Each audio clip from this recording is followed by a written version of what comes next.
So di tengah mama-mama ini, dia macam terperasan daripada celah pintu bilik air ni, macam ada satu susuk tubuh kepala budak kecil. Sidai dekat betul-betul pintu bilik air. Pintu bilik air ni pintu kaca lah, pintu shower tu kan. Lepas tu ada besi tu. Disidai dekat situ dan dekat tuala itu ada kesan darah.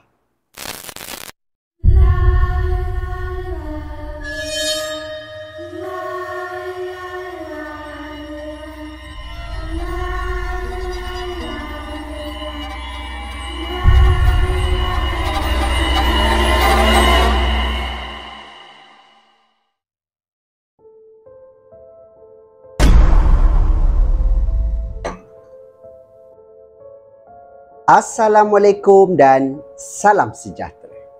Kita bertemu lagi di dalam channel Sembang Kopi.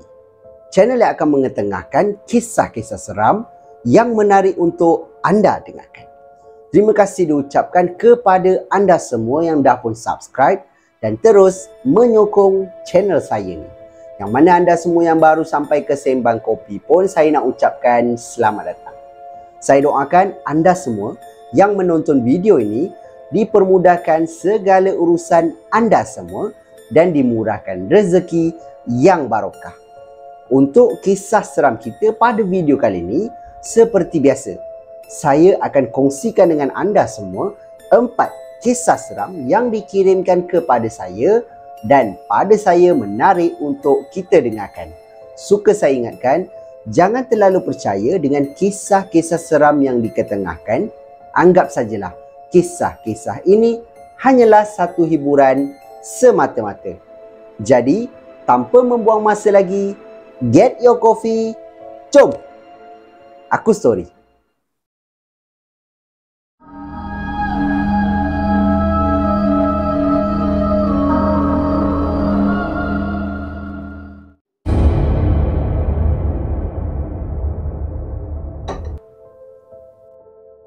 Kita mulakan dengan kisah seram kita yang pertama ni. Kisah ini diceritakan berlakunya di sebuah sekolah berasrama penuh yang terletak di utara tanah air ataupun lebih tepat lagi di negeri Penang. Kisah ini dikirimkan oleh seorang pengirim kita yang bernama Alifa ataupun saya gelar dia sebagai Ifa. Ifa ingin berkongsi satu pengalaman seram yang dialami sewaktu dia baru saja masuk ke sebuah sekolah yang digelar sebagai sekolah tahfizah. Yang mana sekolah tahfizah ni, pelajar-pelajar dia semuanya pelajar-pelajar perempuan, tak ada langsung pelajar lelaki. Dan sekolah ni pula memang menekankan ilmu agama dan juga akademik. Bila dia mula je melangkah masuk ke sekolah ni, dia kata ini adalah sekolah yang terbaik lah yang pernah dia masuk. Mungkin daripada segi bangunannya baru ke, itu saya tak pastilah. Cuma bila dia baru je masuk, memang akan ada kan sesi orientasi, sesi suai kenal di antara pelajar-pelajar junior dan juga pelajar-pelajar senior.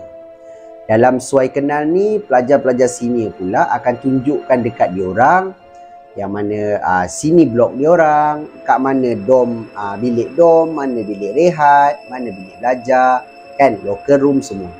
Jadi kisah ini bermula apabila Ifa ini dia sedang berjalan bersama dengan pelajar-pelajar lain lah dan juga beberapa orang senior yang nak tunjuk dekat dia orang bilik locker. Locker room. Locker room ni terletak di bahagian belakang.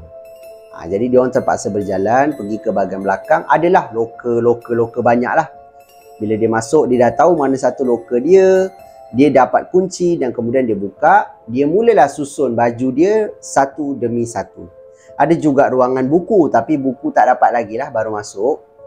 Jadi waktu dia tengah susun pakaian dia ni, tiba-tiba salah seorang daripada senior dia nak pergi ke tandas. Bila senior nak pergi ke tandas, Ifa ni tanya pada senior dia, lah tandas dekat mana? Tandas ada dua. Satu tandas di bahagian depan, satu lagi tandas di sebelah. Di sebelah locker room ni ada satu tandas tau. Tapi tandas ni dia gelar sebagai tandas belakang. Dan senior dia pula cakap, kalau boleh jangan pergi tandas belakang ni. Masuk tandas depan. Dekat situ Ifan dah mula hairan lah. Kenapa tak boleh masuk tandas sebelah? Rosak ke? Dia kata macam tu kan. Tapi dia tak masuk lagi lah tandas tu. Dia pun okey, masuk ke dalam dom, buat kerja sendiri sampailah malam. Bila malam dia tidur, keesokan harinya dia bangun seawal pukul 4 pagi sebab semua pelajar akan buat solat tahajud di surau.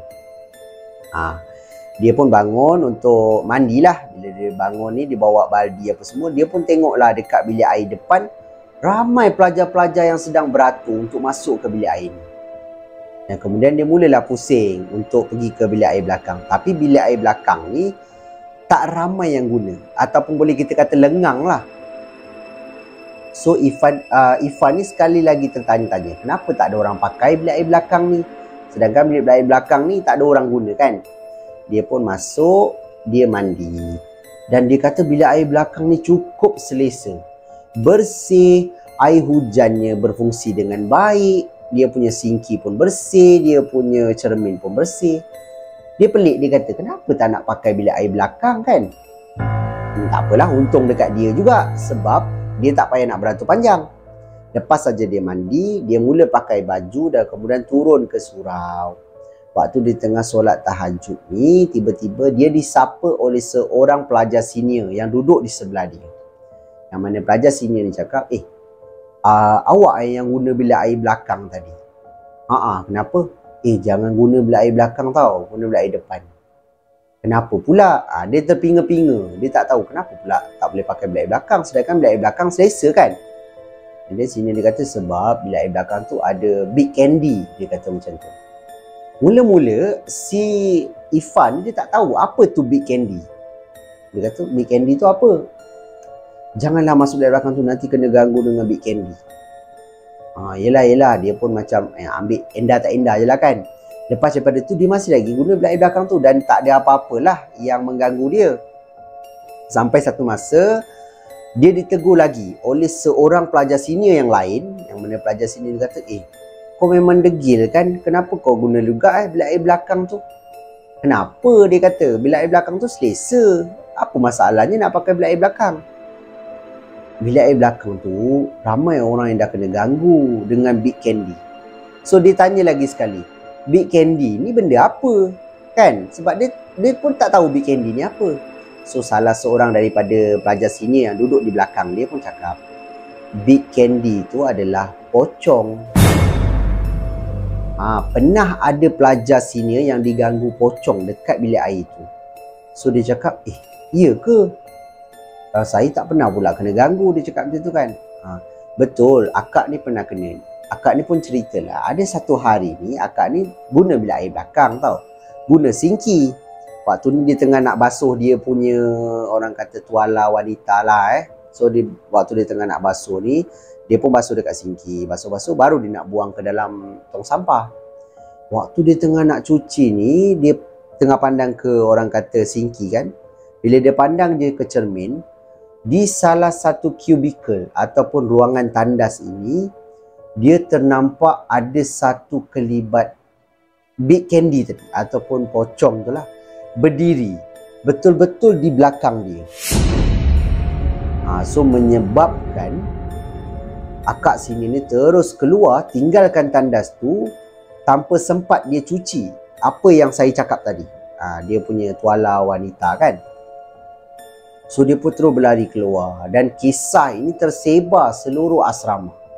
Menyebabkan ramailah pelajar-pelajar yang takut untuk gunakan bilik air belakang. Termasuklah pelajar-pelajar junior sekali. Pelajar junior yang baru je dengar kisah ni, dia tu tak nak masuk bilik air belakang tu. Tapi lain pula si Ifan ni kata dia tetap mandi kat bilik air tu sebab dia tak pernah kena ganggu. Cuma bila dia dah tahu cerita, dia agak takut lah kan untuk guna bilik air tu. Tapi alhamdulillah lah, dia kata dia tak pernah lagi kena ganggu dengan makhluk yang dia orang gelar sebagai big candy tu. Cuma dia kata kalau dia kena ganggu, mungkin dia pun takkan mandi dekat bilik air tu sampai bila-bila. Benar ataupun tidak kisah ini, ataupun hanyalah urban legend di dalam asrama itu, kita pun tak pasti. Hanya yang si pencerita lah ataupun yang mengalami itu sendiri yang tahu kebenarannya. Dan pada pendapat korang macam mana? Kisah si Eva ini seram ataupun tidak? Korang boleh tinggalkan pendapat korang di ruangan komen dekat bawah.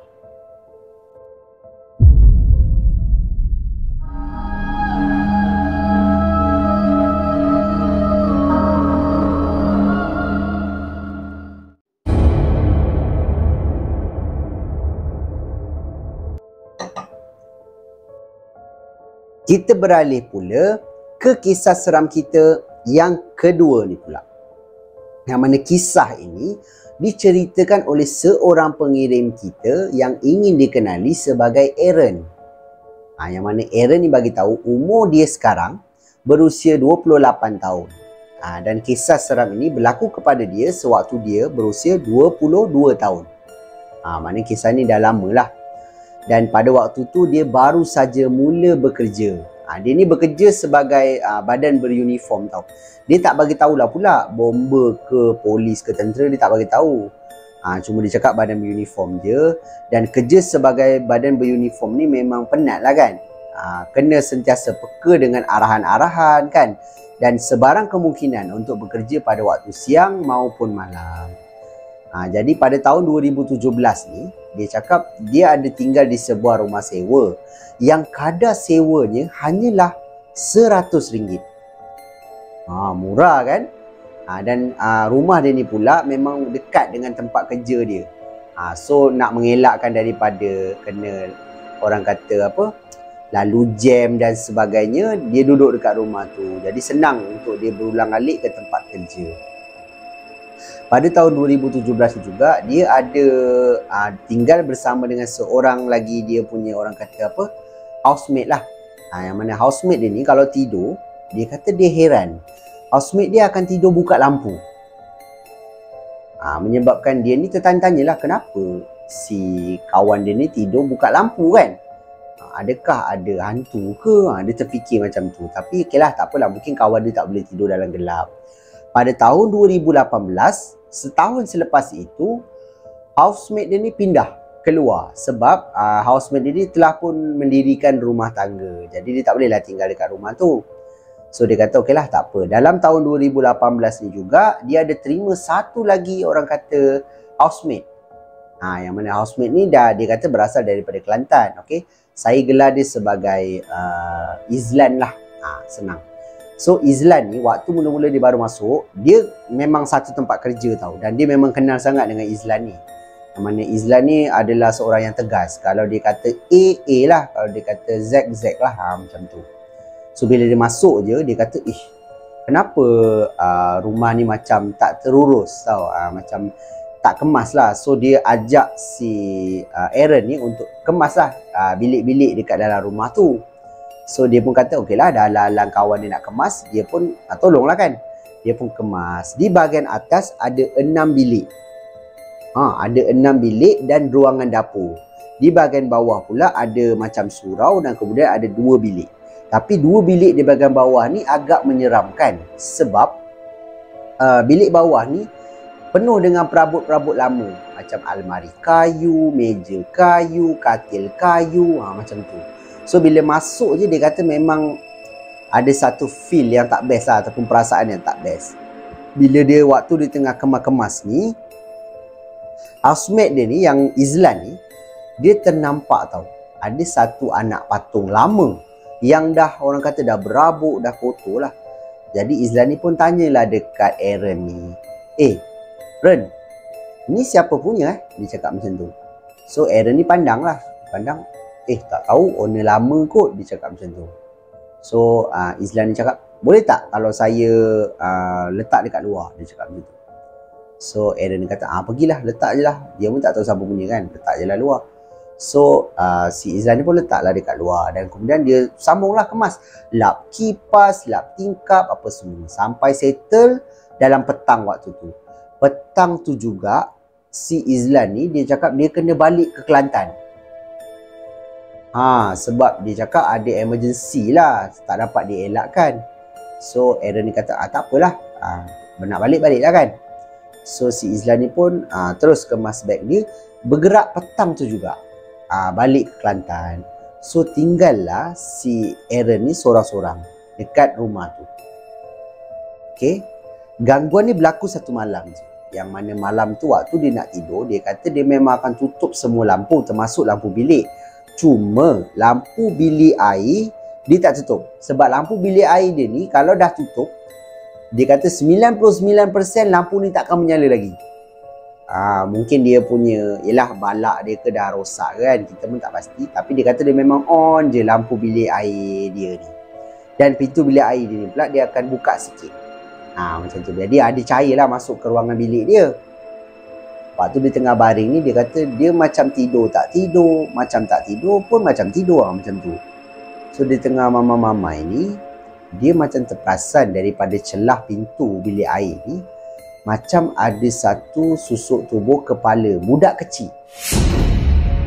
Yang dia tulis dalam email ni seolah-olah rupanya macam Ju-on, hantu Ju-on. Hantu budak berambut pendek, badannya putih dan kemudian dia punya mata dia hitam.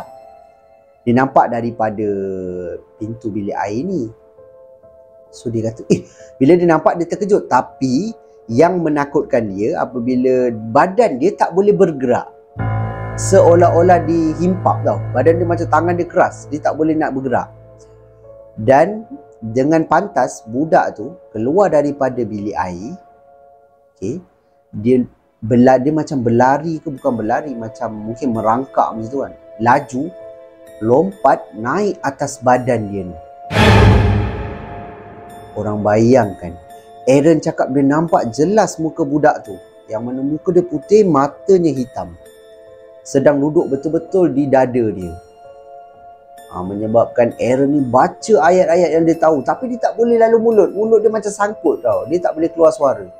Jadi dia baca dalam hati berulang-ulang kali ayat kursi dan sebagainya.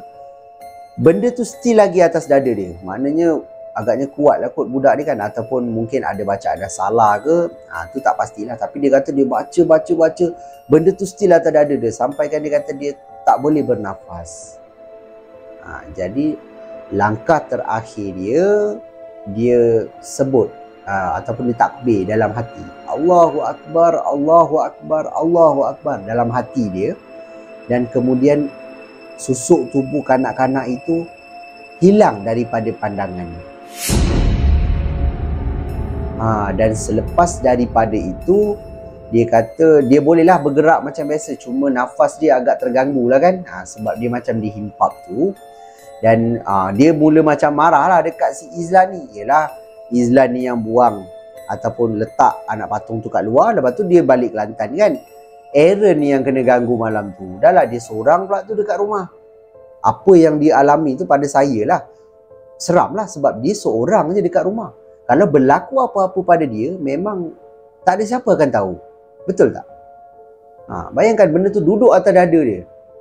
Kalau dia tak, orang kata dia tak sebut Allahu Akbar dalam hati tu, adakah benda tu akan tetap duduk atas dada dia? Kita pun tak pasti.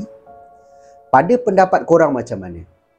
Kisah Encik Aaron ini seram ataupun tidak? Korang boleh tinggalkan pendapat korang di ruangan komen dekat bawah. Jadi itulah pengalaman yang dikongsikan oleh seorang pengirim kita ni, iaitu Encik Aaron.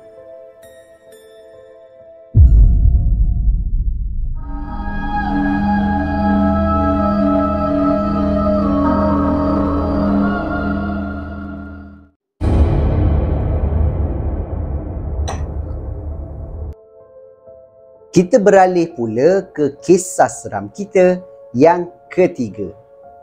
Kisah ini diceritakan oleh seorang pengirim kita yang berbangsa Chinese. Nama dia adalah Kiao Feng. Saya ada nyatakan di bawah. Tapi sebutan saya betul ataupun salah, saya mohon maaf lah. Kiao Feng.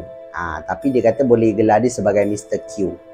Mr. Q ni dia nak berkongsi dua kisah seram yang berlaku kepada dia sewaktu dia bekerja di sebuah hotel 3 bintang yang terletak di Georgetown, juga di Penang. So dia kata yelah, hotel 3 bintang tak macam hotel-hotel di sekeliling dia yang mana 5 bintang kan.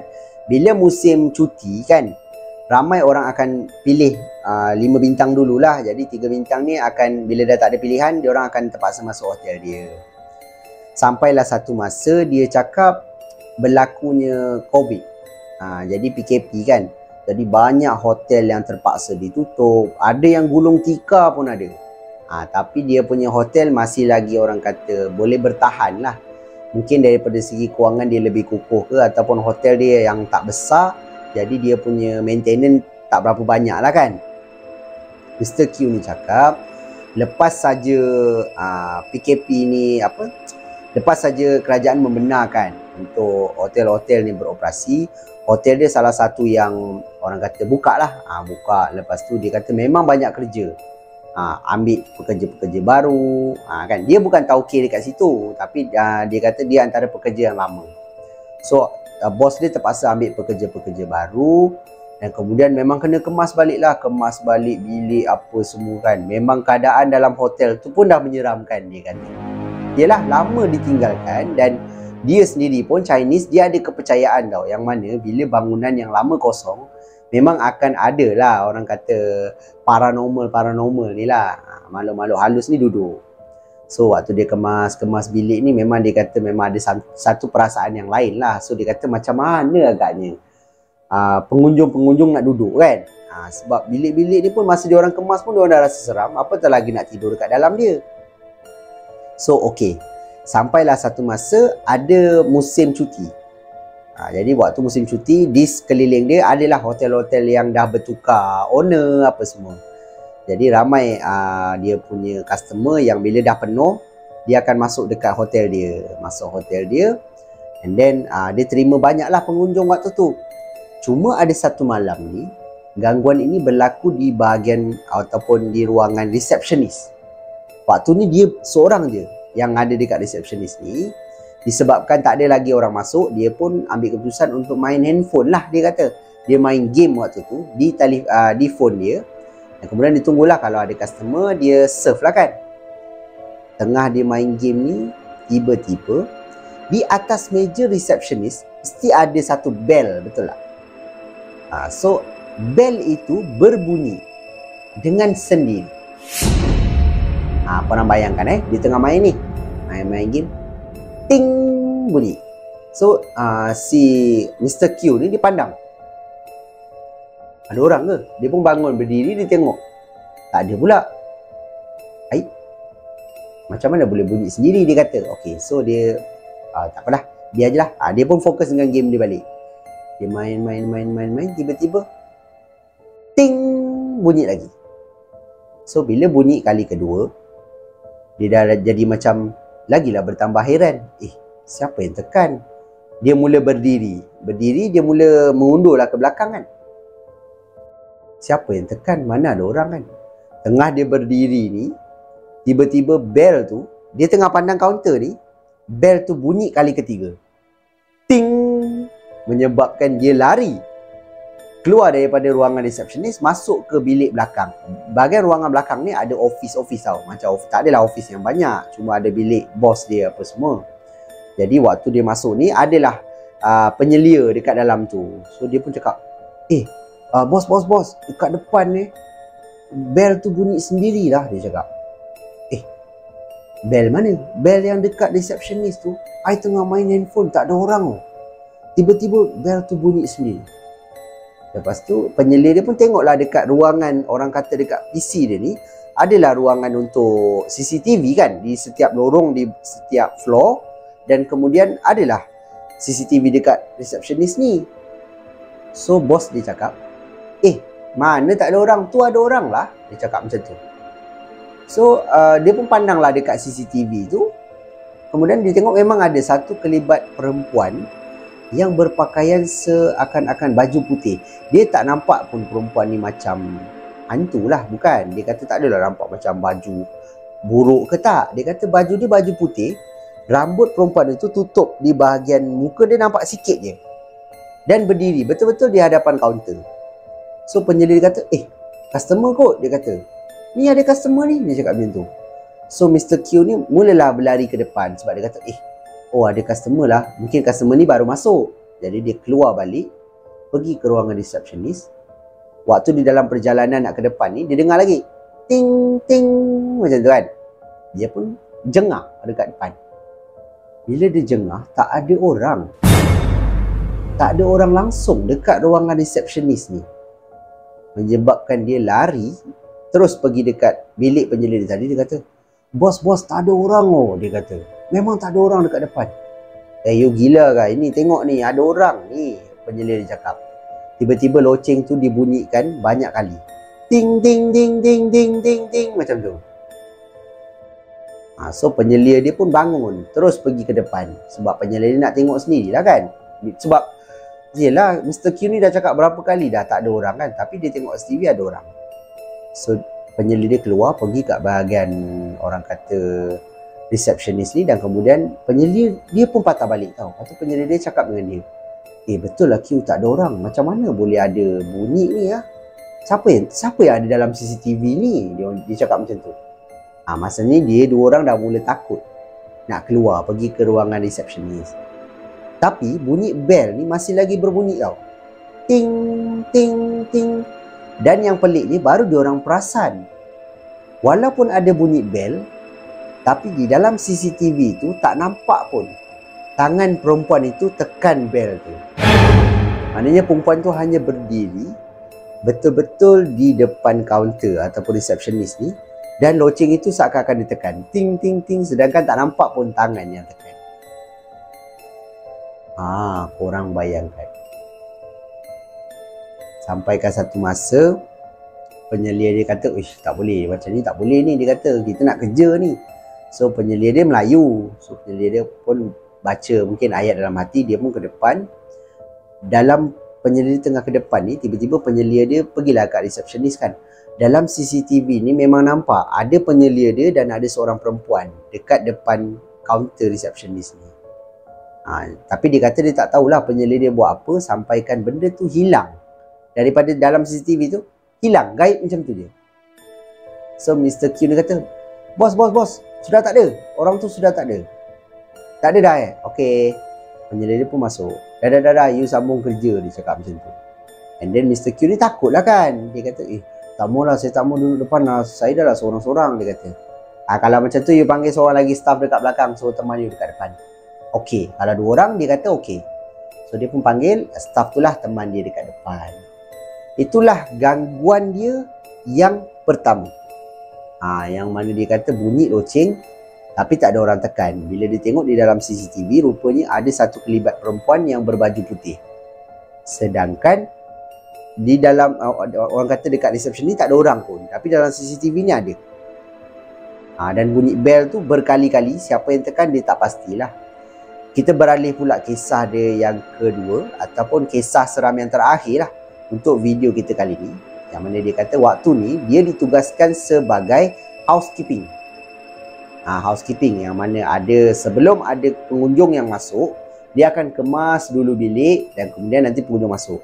Ada pengunjung yang keluar, dia akan masuk bilik tu, dia akan kemas. Macam itulah tugas orang kata housekeeping kan. Dan dia bukan bekerja seorang tak, dia bekerja 3 orang. Ditemani 2 orang, seorang lagi staf lelaki dan juga perempuan. Maknanya dia orang bertiga, 2 lelaki, 1 seorang perempuan lah.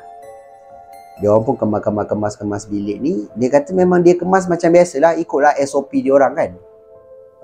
Cuma sampai satu masa, ada satu pengunjung ni macam pengunjung yang baru kahwin tau.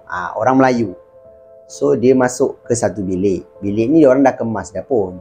So okey lah, tak apa. Mr. Q ni waktu ni tengah kemas bilik lain. Tiba-tiba dekat walkie-talkie dia, bahagian bawah receptionist panggil. Dia kata, Q masuk, Q masuk. Dia kata macam tu. So Mr. Q ni pun ambil lah dia punya walkie-talkie. Dia cakap kan, hello, yo, sini, saya, kenapa ni? Cakap, you cuba tengok dekat bilik 53 tu, ada customer komplain lah. Dia cakap macam tu. Ni Mr. Q kata, komplain apa? You cubalah tengok. Dia kata, ni housekeeping punya pasal lah. Dia kata, alamak, dia dah mula risau lah sebab dia yang kemas kan. So Mr. Q ni pun ketuk lah pintu bilik tu. Jadi bila pintu bilik ni dibuka, adalah 2 orang pasangan tadi kan. Yang perempuan ni dah mula macam takut, berdiri betul-betul sebelah lelaki tu. Jadi lelaki ni cakap, cuba you tengok dekat dalam bilik air tu. You lain kali kalau nak kemas, you cuba kemas betul-betul. Dia cakap macam tu. So Mr. Q kata, kenapa cubalah you tengok dalam bilik air. Dia cakap macam tu. Okey lah. Dia pun pergi dekat bahagian bilik air. mengejutkan apabila dia nampak ada satu tuala atau towel hotel tau, yang disidai. Sidai dekat betul-betul pintu bilik air. Pintu bilik air ni pintu kaca lah, pintu shower tu kan. Lepas tu ada besi tu, disidai dekat situ. Dan dekat tuala itu ada kesan darah. Ada kesan darah. Tak tahu daripada mana datang, tapi dia kata banyaklah darah tu. Menyebabkan Mr. Q kata, macam mana boleh ada darah ni? Dia cakap macam tu dekat customer. Customer ni marah lah, dia balik. You tanya saya pula. You housekeeping, sekarang you tanya saya. Saya baru masuk tau. Sekarang ni, tuala ni dah berdarah, dia kata. Sekarang macam mana? So Mr. Q dia kata, bos, saya sudah kemas ini bilik tadi tau. Sepatutnya ini darah tak ada tau, dia kata. So customer dia cakap lah, you tak tukar tuala ke? Mungkin ni customer lah yang sebelum ni ke? Dia cakap macam tu. Bukan, dia cakap, sebab towel yang baru dia akan gulung, dia tak akan sidai. Dia akan gulung, dia akan susun dekat bahagian sinki. Sekarang ni tuala itu disidai. Siapa yang guna? Bila customer ni dengar benda tu, customer ni teruslah turun dekat resepsionis dan kemudian dia minta tukar bilik. Dan Mr. Q ni pun ambil towel tu, dia kata dia pegang ujung ke ujung tau. Lepas tu dia keluar daripada bilik, dia pergi dekat kawan dia 2 orang tu. Dia kata, bilik 53 tadi kita dah kemas kan? Dah, kita dah settle kan tadi, kenapa? Cuba you tengok ni. Dia kata macam tu. Kawan dia 2 orang ni ucat terus muka. Dia kata, darah apa ni Q? Kenapa banyak sangat darah? Saya tak tahu. Ini customer tadi kata memang dah ada dalam bilik air. Dan towel ini sidai. Dia kata, bukan gulung tau, sidai. Tak tahulah macam mana boleh sidai, siapa yang guna dia tak tahu. Jadi dia orang ambil tuala tu, dia orang asingkan lah dalam plastik untuk dia orang cuci kan. Sebab yelah darah najis kan. Dan bau dia pun memang hanyir. Macam bau darah. Bukan colour ke apa ke kan, inci ke, bukan. Memang bau darah. Dan kemudian customer tu pun tukar bilik lain. Dan tak ada lagi lah gangguan. Cuma dia kata menjadi satu tanda tanya lah kepada dia dan juga tim dia yang 2 orang ni. Macam mana towel tu boleh ada darah? Satu, siapa yang gunakan? Sedangkan lepas dia orang kemas, terus customer tu masuk. Maknanya tak ada orang lagi yang masuk. Tapi tiba-tiba di dalam bilik air tu dah ada towel yang sidai, penuh dengan darah seperti darah baru. Cuba korang bayangkan. Itulah 2 kisah yang dikongsikan oleh Mr. Q yang pada saya agak, orang kata, misteri lah kan. Nak kata seram penampakan tu masa kisah pertama dia tadilah. Kisah kedua ni tak ada penampakan. Cuma agak misteri lah siapa yang guna tuala tu. Darah apa yang ada kat tuala tu. Yelah hotel tu pun diceritakan dah lama tutup kan, PKP pun lama kan, dekat setahun juga. Lepas tu baru boleh buka. Dan banyak juga hotel yang telah pun gulung tikar, dia orang je yang bertahan. Mungkin ada sesuatu lah yang dah duduk dekat bilik-bilik hotel ni. Dan nama hotel ni dia tak nyatakan dalam email pula. Kalau tak, kita boleh lebih berhati-hatilah kan bila kita. So itulah kisah yang dikongsikan oleh pengirim kita ni, iaitu Mr. Q. Pada pendapat korang macam mana?